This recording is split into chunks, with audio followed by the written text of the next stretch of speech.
Assalamualaikum warahmatullahi wabarakatuh. Halo semesta Vivers. Kali ini kita akan mengadakan podcast lesehan remaja yang bertemakan Tata tertib sekolah dengan mengundang bintang tamu yang sangat spesial. Mau tahu siapa? Hai. Udah tahu kan siapa dia?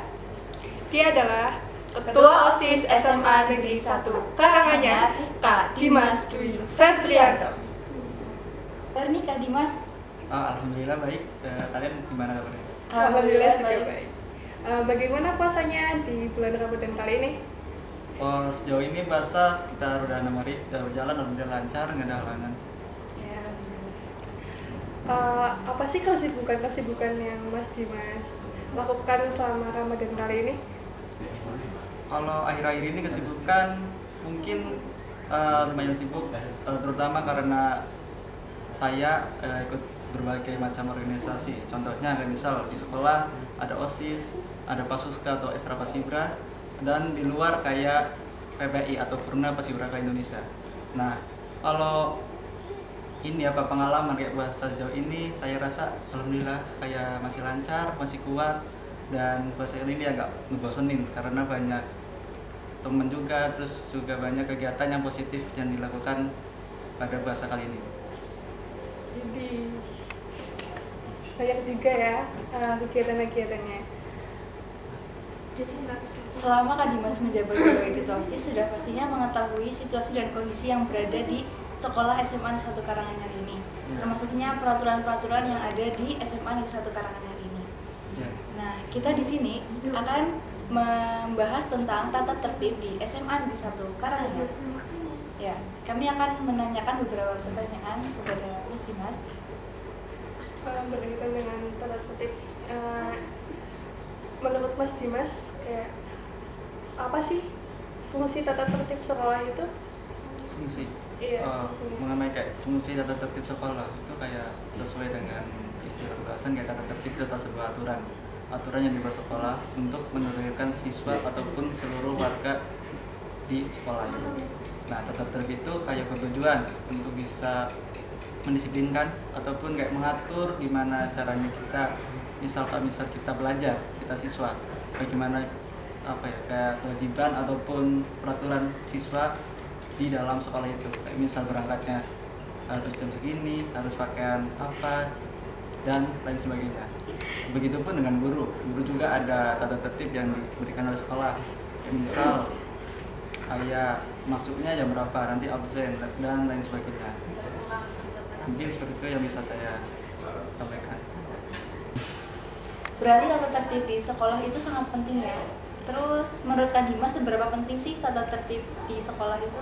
Kalau untuk peraturan sekolah ya sangat penting sih. Kayak menurut persenan bisa dibilang sekitar 100, tapi nggak mungkin 100% karena banyak peraturan yang nggak dijalankan. Sehingga kayak mungkin bisa kita sebutkan sebagai 90%. Itu sih. Kayak berapa persen dan seberapa pentingnya, sangat penting buat menjadikan siswa itu kayak disiplin, siswa itu menjadi siswa yang nggak bisa apa-apa jadi bisa apa-apa, siswa yang maunya biasa aja jadi siswa yang terbaik. Kayak itu sih. Dengan adanya banyaknya siswa yang menaati peraturan tersebut, itu benefit apa sih yang sekolah kita dapatkan dari banyaknya siswa yang menaati peraturan itu, Mas? Oh, benefit. Misal sekolah ya ada peraturan ini, terus siswa mematuhi dan melaksanakan peraturan itu dengan baik. Otomatis sekolah dapatkan kayak sebuah keuntungan ataupun sebuah kelebihan. Karena kalau siswanya udah baik, siswanya mematuhi semua peraturan yang ada, itu pasti sekolah akan terangkat prestasinya. Kayak misal nama baiknya akan kayak semerbak, kayak tercium wangi lah di wilayah tersebut, misal kabupaten ataupun bahkan provinsi. Oh, nah Mas, kan kayak di SMA ini kan nggak semuanya itu anak-anak yang gampang diatur. Ada beberapa anak yang mungkin susah diatur dan suka melanggar aturan. Itu ada sanksinya nggak sih Mas buat yang melanggar aturan gitu? Kayak kalau sanksi ada, kalau misal itu pas kelas 10 otomatis pas MPLS kan. Nah, itu ada kayak brosur tentang sekolah ini dan juga tata tertib. Dan itu banyak tata tertib, dan kalau melanggar ada juga peraturan ataupun hal yang tercantum di situ, kayak misal peraturan A ada sanksinya sendiri, kayak bisa dibilang undang-undang. Jadi kalau kita melakukan sesuatu otomatis ada sanksinya, ataupun berani berbuat, berani bertanggung jawab. Nah, baik untuk menghadapi ataupun kayak siswa-siswa yang nggak menaati peraturan sekolah itu, kalau pengalaman saat ini ataupun tahun kemarin itu masih nggak dijalankan pada saat aturan di undang-undang, karena mungkin berat ataupun kayak kendala otomatis, kayak misal tahun kemarin masih ada COVID. Nah, tahun sekarang mau kita realisasikan ataupun kita bangkitkan lagi peraturan-peraturan, kita ketatin lagi, terus kemudian kita beri sanksi yang tegas buat yang melanggar peraturan itu. Oke, seperti itu. Terus ya, ngomong-ngomong ini ya, hubungannya tata tertib sama nilai akademik di sekolah ini tuh ada berhubungannya nggak sih, Kak? Tata tertib dengan Nilai akademik. tata tertib dengan nilai akademik. Oke. Kalau tata tertib otomatis berhubungan langsung dengan nilai akademik. Ya, tetapi itu tidak 100% mempengaruhi nilai akademik. Kayak ada ya satu anak, misal anak ini bodoh, tapi dia kayak baik ataupun patuh menaati peraturan di sekolah.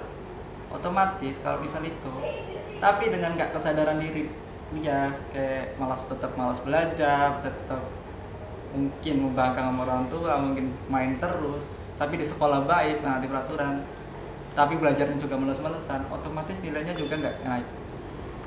Tapi di satu sisi lain ada yang misal orang ini emang dari hatinya pengen naatin peraturan di sekolah, dan juga emang di hatinya pengen niat belajar, sehingga otomatis itu dapat efek baiknya, kayak dampak baik, sehingga kita menaati peraturan di sekolah otomatis melatih diri kita disiplin. Nah, udah disiplin, kemudian dia orangnya baik juga, orangnya disiplin, orangnya serius buat belajar, otomatis nilainya akademik akan naik. Dan juga kenapa? Karena guru-guru itu menilai bukan sekedar nilai, tapi kayak sikap anak itu di sekolah kayak gimana. Ya, terus dari banyaknya peraturan di SMA 1 Karanganyar ini, ada nggak sih peraturan sekolah yang menurut Kak Dimas itu enggak sesuai dan sulit banget direalisasikan di sekolah ini? Itu apa, Mas, menurut Kak Dimas? Untuk peraturan di sekolah ini, khususnya ya SMA Negeri 1 Karanganyar, kalau melihat dari data, melihat dari penyataan, kayak misal dari mata kepala sendiri, itu ada 2. Yang pertama, kerudung buat anak cewek. Itu udah berulang kali dibilang, udah berulang kali diumumkan, tetapi emang iya pas sidak, pas ada diumuman besok Senin sidang, kayak sidang kan. Nah, itu rapi semua. Tapi kalau hari-hari biasa ada yang pontang-planteng, kayak kerudungnya pramuka tuh ada ya kan, ada tulisan SMA Negeri 1 Karanganyar, tapi itu warna coklatnya kayak bukannya kerudung itu, kayak di rumah pakai, maksudnya beli di mana, di pasar atau di mana itu dipakai, itu kan kurang sesuai. Dan yang satu lagi itu mengenai rambut. Untuk anak cowok ya? Enggak, pastinya tuh anak cowok. Dan cewek itu jarang sih, karena cewek kalau paling dicekin itu cat rambut. Tapi kalau cowok harus, ya peraturan sekolah kan harus 321. Nah, otomatis 321 itu buat anak di SMA Negeri 1 Karanganyar ini, di sini kayak pasti banyak keluhan, masih banyak protes mengenai rambut. Padahal udah pendek loh, tapi harus pendek gimana? Ya, kalau saya sendiri setuju, karena sekolah ini bukan sekolah militer. Dalam arti sekolah ini nggak ada semi militer, tetap sekolah. Yang penting rapi dan juga berpenampilan menarik sih. Berkaitan dengan rambut nih, kan ada tuh peraturan-peraturan di sekolah yang tidak boleh mengecat rambut.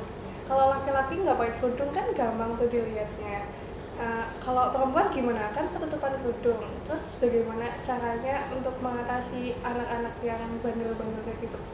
Kayak anak perempuan yang dicat rambutnya buat ngecek. Iya. Gimana? Dicat atau enggak? Cara Gitu? mengatasinya itu gimana? Dan sanksi yang didapatkan oleh siswa yang melanggar hal tersebut itu apa, Mas? Misal sanksi, kita bicara dulu sanksi ya. Kalau misal sanksi melanggar otomatis ada poin, kita dapat kena poin. Terus kemudian ya kita pertegas, mungkin bisa aja di strap pelajaran ataupun kayak hormat bendera dan lain sebagainya.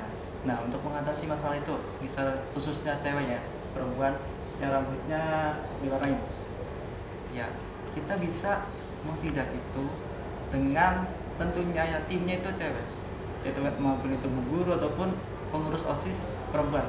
Kayak ya dicek di suatu tempat ataupun di kelas, kemudian laki-laki suruh keluar atau apa, cek. Kalau nggak keluar ya misal kita angkat aja dudungnya, kita nggak penting nggak, kayak gitu sih, simple sih sebenarnya.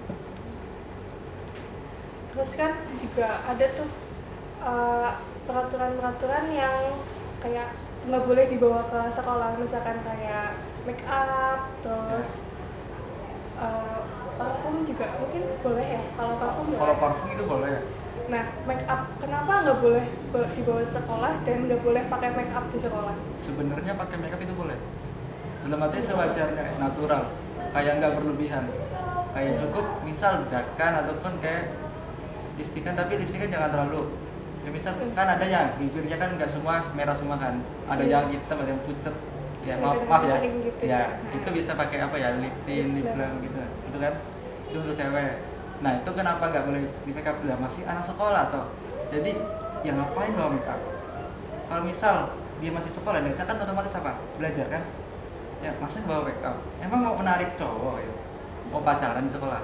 Iya. Enggak sih. Nah, ngomong-ngomong soal pacaran di sekolah nih Kak, terus ada nggak sih aturan sebenarnya itu nggak bolehin pacaran di sekolah, tetapi yang kita lihat kan masih banyak banget yang pacaran di sekolah. Itu sebenarnya aturannya ada atau tidak? Oh, untuk aturan sendiri itu nggak ada sih, nggak ada yang mengharuskan ataupun melarang berpacaran di sekolah. Tapi kembali lagi ke kemanusiaan, terus agama, terus kayak adat, terus kayak apa ya, sebuah kebiasaan bangsa kita atau khususnya orang Jawa nih, kayak itu berduaan di suatu kayak misal di kamar mandi kan, bukan di kelas ya, di kelas ataupun di sudut ruangan ataupun di mana, itu kan kalau dipandang dengan sekilas ya itu nggak etis ya, lagi apa ya, harus belajar ya, di sekolah itu belajar kok malah berduaan, malah ngobrol gini kan, kayak apalagi alhamdulillah, tapi ya di sini itu nggak ada kabar tentang kayak yang berlebihan sih. Terus apalagi nih yang mau ditanyain tentang tata tertib ataupun pribadi Kak Dimas ya, apakah pernah melanggar peraturan sekolah yang ada di sini? Tentunya saya jawab jujur ya, tentunya pernah. Contohnya? Karena apa? Karena ya saya itu manusia biasa ya, nggak seperfect itu, dan walaupun saya jadi ketua OSIS, tetapi saya itu pas kelas 10 belum jabat jadi ketua OSIS, kayak masih di luar OSIS lah, jadi masih rawan melanggar aturan. Contoh, saya pernah kena sidak rambut, kemudian saya kalau pribadi biasanya tuh apa ya, bisa bilang saya berangkat sih pas sih jam 7 biasanya kalau misal itu. Terus paling itu kayak misal seragam enggak juga sih, paling rambut sih, kayak tentang rambut enggak juga. Oh iya, baru ingat nih, kan juga ada salah satu aturan sekolah yang mengharuskan siswanya menggunakan sepatu hitam. Itu apa sih alasannya? Sepatu hitam. Sepatu hitam itu kan otomatis peraturan yang dibuat sekolah itu pasti ada tujuannya dan baik juga. Kenapa sepatu hitam? Karena untuk menseragamkan semua siswa di SMA Negeri 1 Karanganyar. Kayak pakai hitam, kayak dilihat secara mata aja ya, nggak usah mana-mana gitu, otomatis rapi nih. Kalau misal baris sepatunya hitam semua, rapi. Kalau misal diperbolehkan bebas, pelotang pelan ya, sepatu volley, sepatu futsal, sepatu boot kan ngaco, enggak kan itu. Jadi untuk menseragamkan siswa, kurang lebih seperti itu sih menurut saya.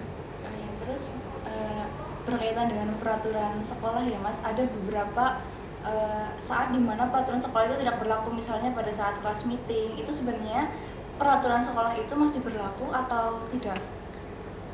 Oh, untuk peraturan kalau misal di luar kayak pelajaran biasa, kayak hari biasa ada event-event tertentu, peraturan itu aslinya masih diterapkan.